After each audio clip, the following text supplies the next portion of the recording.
শ্যামস ক্লাসরুমে সকলকে স্বাগত জানিয়ে শুরু করছি আজকের পর্ব।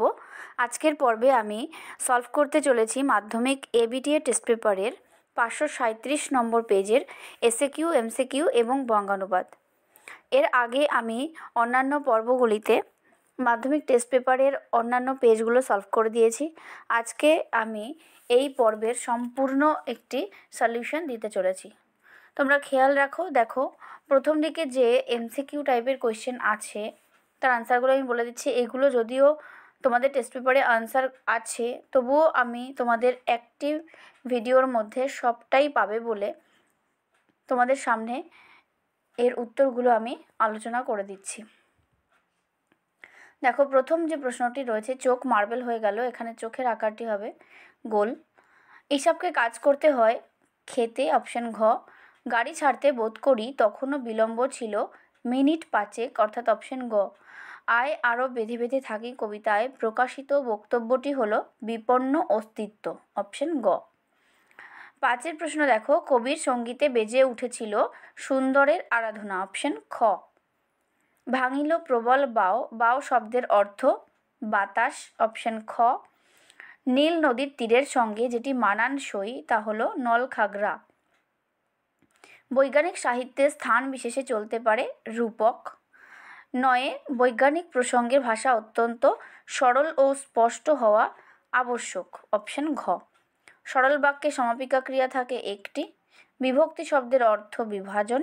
ঠাকুর ঠুকুর সমাসবদ্ধ পদটি বিকার দ্বন্দ্ব সমাস। হে কৃষ্ণ করুণা সিন্ধু, হে কৃষ্ণ পদটি এখানে হবে সম্বোধন পদ।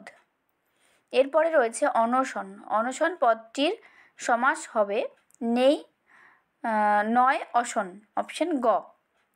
রাত্রে বৃষ্টি হতে পারে, এটি অপশন খ সন্দেহ বাক্য। 16 নম্বরে রয়েছে দেখো, ব্যাস বাক্যে রূপ পদটি থাকে রূপকে।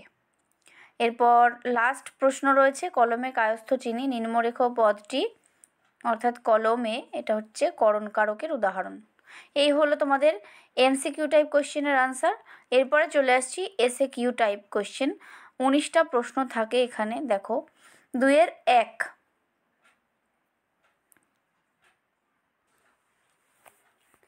দুইয়ের একে যে প্রশ্নটি রয়েছে, হরিদার জীবনে একটা নাটকীয় বৈচিত্র্য আছে, নাটকীয় বৈচিত্র্যটি কি? উত্তর হবে সুবোধ ঘোষের বহুরূপী গল্পের নায়ক হরিদার পেশাই হলো বহুরূপী সেজে সামান্য রোজগারকে সম্বল করে অন্যের সংস্থান করা। এটাই তার জীবনের নাটকীয় বৈচিত্র্য। পরের প্রশ্ন, একটু মমতাবোধ করিল বটে। কে কার জন্য মমতাবোধ করিল? এটি তোমাদের রিপিট কোয়েশ্চেনের আগের পেজগুলোতে রয়েছে, অনেকবার করে দিয়েছি, সেই জন্য আর করলাম না। 3 নম্বরের প্রশ্ন দেখো, শোনামাত্র অমৃত ফতোয়া জারি করে দিল। অমৃত কি ফতোয়া জারি করে দিল? নতুন জামার জন্য বাবা মাকে রাজি করাতে না পেরে অমৃত ফতোয়া জারি করেছিল যে ঠিক ঈশবের মতো জামা না পেলে সে আর স্কুলে যাবে না। পরের প্রশ্ন, সকলেই একবার করে চোখ বোলায় আর বলে। সবাই কি বলে? এটাও তোমাদের রিপিট কোয়েশ্চেন রয়েছে। 5 নম্বরের প্রশ্ন দেখো, অপূর্ব সহাস্যে কহিল। অপূর্ব কি কহিল? এখানে উত্তর হবে গিরিশ মহাপাত্রের সঙ্গে কথোপকথনকালে অপূর্ব সহাস্যে বলেছিল, আপাতত ভামো যাচ্ছি, তুমি কোথায়? অর্থাৎ গিরিশ মহাপাত্র কোথায় যাচ্ছে সেই প্রশ্ন করেছিল। চলে আসছি পরের প্রশ্নে। দেখো, 2-এর 1। শ্রীযুত মাগন গুণী আলাওল কবিতার শেষে মাগনের নাম উল্লেখ করেছেন কেন? উত্তর হবে কবি সৈয়দ আলাওল আরাকন রাজসভার অমাত্য মাগন ঠাকুরের আদেশে পদ্মাবতী রচনা শুরু করেন। তাই সেকালের মধ্যযুগীয় সাহিত্য রীতি অনুসারে তার প্রতি ভালোবাসা ও কৃতজ্ঞতা জানাতে কবিতার শেষে মাগন ঠাকুরের নাম উল্লেখ করা হয়েছে। হলো এর পরের প্রশ্ন দেখো, মাথায় কত শকুন বা চিল। শকুন বা চিল কি? শকুন বা চিল হলো হিংস্রতার বা নৃশংসতার প্রতীক। এরপরে রয়েছে আমাদের ইতিহাস নেই। আমাদের ইতিহাস নেই কেন? এই প্রশ্নটি রিপিট প্রশ্ন, আর লিখলাম না। পরে দেখো, দিগন্তরের কাঁদন লুটায়। দিগন্তরের কাঁদন কোথায় লুটায়? কবি কাজী নজরুল ইসলামের প্রলয়োল্লাস কবিতায় দিগন্তরের কাঁদন পিঙ্গল ত্রস্ত জটায় লুকায়। এরপরে কবি পাবলো নেরুদার পুরো নাম কি? রিকার্দো এলিসের নেফতালি রেইয়েস বাসোয়ালতো হলো পাবলো নেরুদার পুরো নাম। এরপর চলে আসছি 2-এর 3-এর 1 নম্বর প্রশ্নের উত্তরে।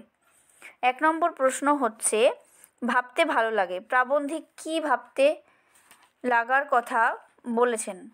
এটিও তোমাদের আগের পেজে ছিল, তোমাদের রিপিট কোয়েশ্চেন। দেখো 3-এর 2-এর প্রশ্নটি হলো, এই কথাটি সকল লেখকেরই মনে রাখা উচিত কোন কথাটি? এখানে উত্তর হবে, বৈজ্ঞানিক প্রসঙ্গের ভাষা অত্যন্ত সরল ও স্পষ্ট হওয়া আবশ্যক, এই কথাটি সবসময় লেখকদের মনে রাখা উচিত। 3 নম্বর হচ্ছে, একটি দোষ নজরে পড়ে, কোন দোষের কথা বলা হয়েছে? বাংলা বৈজ্ঞানিক প্রবন্ধে রাজশেখর বসু যে দোষটি দেখতে পেয়েছেন তা হলো না জেনে বা কম জেনে তথ্য পরিবেশন করা। 4 নম্বরে রয়েছে, ফাউন্টেন পেনের জনক কে? শ্রীপান্থের হারিয়ে যাওয়া কালিকলম নামক প্রবন্ধে উল্লিখিত ফাউন্টেন পেনের স্রষ্টা বা জনক হলেন লুইস অ্যাডসন ওয়াটারম্যান। এরপরে চলে আসছি 2-এর 4 দাগের প্রশ্নগুলিতে। বাংলার বিভক্তি প্রধান কারকগুলির নাম কি কি? এটাও রিপিট প্রশ্ন রয়েছে। 2-এর হচ্ছে কি, ব্যাসবাক্য সহ সমাসের নাম বলো। রত্নাকর, রত্নের আকর, সম্বন্ধ তৎপুরুষ সমাস হবে। 4-এর 3-এ রয়েছে বিভক্তি ও নির্দেশকের একটি পার্থক্য, সেটাও কিন্তু আগে অনেকবার পেয়েছো তোমরা, তাও বলে দিচ্ছি একবার। বিভক্তি হলো যে ধ্বনি বা ধ্বনিগুচ্ছ বা বর্ণ বা বর্ণগুচ্ছ শব্দের সঙ্গে যুক্ত হয়ে বসে এবং তাকে পদে পরিণত করে।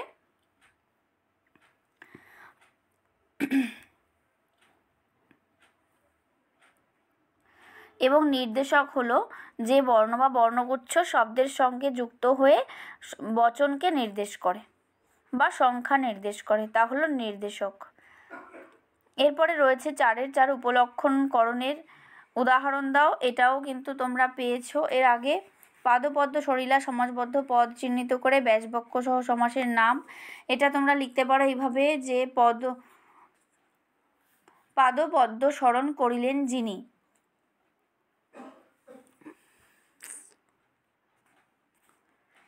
পাদপদ্ম সরিলা এর ব্যাসবাক্য সহ সমাস হবে পাদপদ্ম স্মরণ করিলেন যিনি, উপপদ তৎপুরুষ সমাস।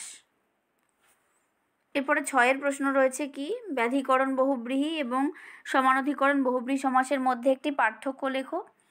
উত্তর হবে, দেখো, যে বহুব্রীহি সমাসে সমসমান পদগুলি পৃথক বিভক্তিযুক্ত হয় এবং উভয় পদেই বিশেষ্য পদ থাকে তাকে ব্যাধিকরণ বহুব্রীহি সমাস বলে। যেমন বজ্র পানিতে যার, বজ্র পানি।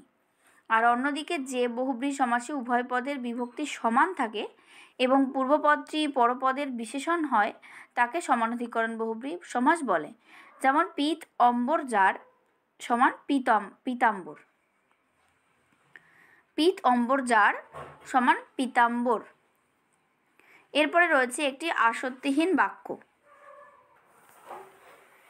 একটি আসক্তিহীন বাক্যের উদাহরণ দিতে পারো, জীবন্ত মনে জলপ্রবাহকে আজ তার হইতেছিল।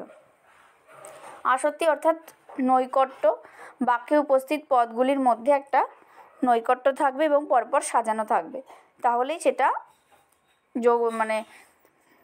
সেটা বাক্য নির্মাণের শর্ত। যে আসক্তি তা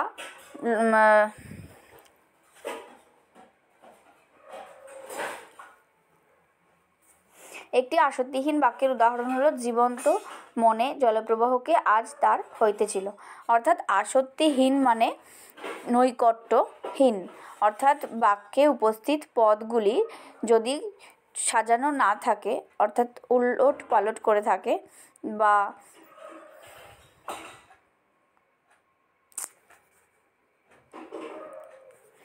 একটি আসক্তিহীন বাক্য হলো, জীবন্ত মনে জলপ্রবাহকে আজ তার হইতেছিল। অর্থাৎ এই বাক্যতে যে পদগুলি ব্যবহৃত হয়েছে সেই পদগুলি কিন্তু পরপর সাজানো নেই, অর্থাৎ পদগুলির মধ্যে কিন্তু কোনো নৈকট্য রক্ষিত হয়নি, তাই এটি একটি আসক্তিহীন বাক্যের উদাহরণ।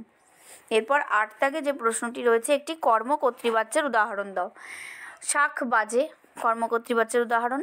এবং 9-এর প্রশ্ন হচ্ছে, যাও তুমি তরা করি বাচ্চান্তর করো।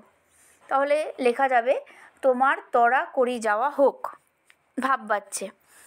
এবং 10-এর প্রশ্ন অর্থাৎ শেষ প্রশ্ন হলো, লুপ্ত কর্তার একটা উদাহরণ দাও। বলতে পারো এরকম একটা উদাহরণ, এরকম গান শুনলে মন ভরে ওঠে। এখানে কিন্তু কর্তা নেই। এরপরে চলে আসছি আমরা বঙ্গানুপাদে।